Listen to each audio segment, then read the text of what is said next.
Magandang araw po. Topic natin ngayon tungkol sa acid reflux, gastritis, ngasimang sikmura. Yan po number 1 question ngayon na tinatanong sa atin.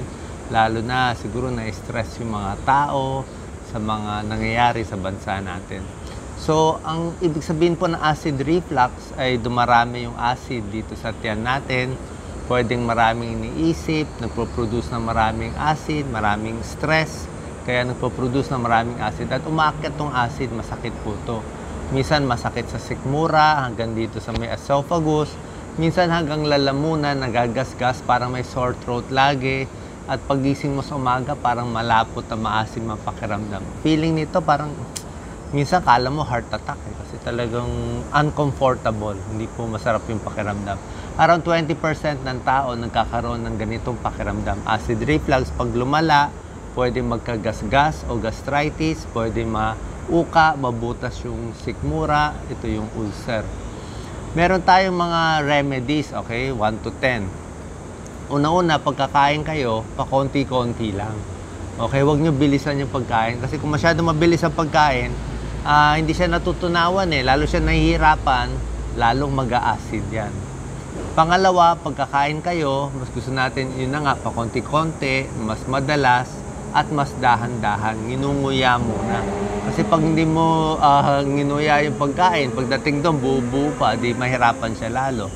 Number 3, kadalasan po lumalabas yung acid reflux pag stress tayo, galit tayo. Nasubukan nyo na ba kumain ng galit? Mainit ulo mo, kakain ka, hindi ka matutunawan May ka-meeting ka, may kausap ka.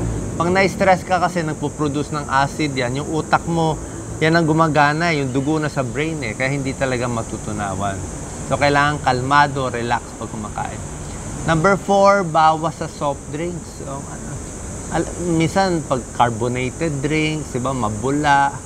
Kung wala kang acid reflux, pwede ka mag-soft drinks. Pero kung meron soft drinks, konting bawas o iwas, kape din. Yung iba, pag matapang yung kape, maano rin sa tiyan Pwede siguro kung may kasamang pagkain. Pero kung walang laman ng tiyan, soft drinks, kape. Number 5, lalo na, dagdagan mo pa ng alak, walang laman ng tiyan, di po maganda. Magagasgas ang sikmura. Sigarilyo din, di maganda. Nakakadulot din ng ulcer yun Nakaka-contribute din. Number 6, yung mga pagkain medyo spicy, matatapang, hilaw na sibuyas, bawang, spicy foods. Yung sobrang asim. Minsan, lalo na kung may panahon talaga lumalabas yung acid reflux, baka stress kayo. Kaya konting iwas o pwede mo isama sa pagkain. Huwag yung masyadong puro. Okay, nakakaluwag kasi ng lower esophageal sphincter. Bali, ito yung parang muscle na nagsasara sa tiyan natin. Pag lumuwag yun, umakit yung acid Ayaw natin yun. Number 7, sinabi ko naman healthy ang orange, pineapple, lemon. Pero pag iinumin mo ng puro lemon, calamansi, yung matapang, minsan nakaka-acid reflux din. Kaya pwede mag-lemon water, pero konti lang. Siguro kalahating lemon sa 1 litrong tubig. O mas malabnaw, mas maganda po. Kaya wag lang masyado matapang. Number 8, bawas din sa sobrang pagsasalita, sobrang kwento habang kumakain. Pagkain-kain. Pag usap-usap, pwede mag-usap, pero bisa nasasabayan na macho-choke ka pa niyan, di ba? Focus muna sa pagkain at pagtunaw nito. Number 9, magpapayat. Okay? Pag masyadong overweight, masikip ang pantalon, alam nyo naman, mas nagre-reflux kaya umaakyat Number 10, pag sa gabi, pag kumain na kayo sa gabi, hintay mo na 3 hours. 3 hours bago hihiga para matunawan. Okay? Pwede maglakad-lakad konti, hindi ko naman sinabi mag-jogging. Wag yung sobrang exercise, pero konting lakad, okay po yan. Para at least tumulong sa pagtunaw. Kasi pag gumagalaw ang tiyan, mas may peristalsis mas gagalaw yung tiyan. Okay? At pag natutulog sa gabi, taas yung unan, 2-3 unan, para hindi umakyat yung acid. Meron pa akong dagdag tips na pwede nyo gawin. Hot water sa akin, medyo mainit na tubig, inumin lang habang masakit ang tiyan. Mga every 15 minutes, 3 lago, konting-konti, para lang mahugasan yung acid dito. Para hindi mababat sa acid itong lalamunan natin.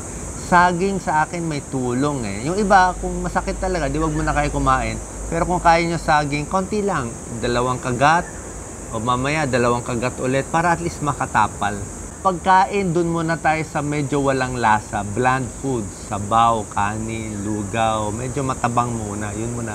Easy lang hanggang kumalma yung tiyan. Pag kumalma na yung tiyan, pwede ka na ulit bumalik sa dati mong pagkain.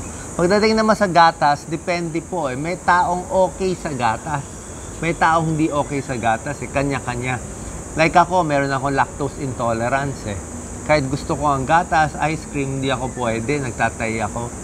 May taong lactose intolerant. After 40 years old, lumalabas na yung lactose intolerance. So, pag kayo ay may ganitong sakit o parang hindi o lalong lumalala yung acid nyo sa gatas, iwas na kayo sa gatas.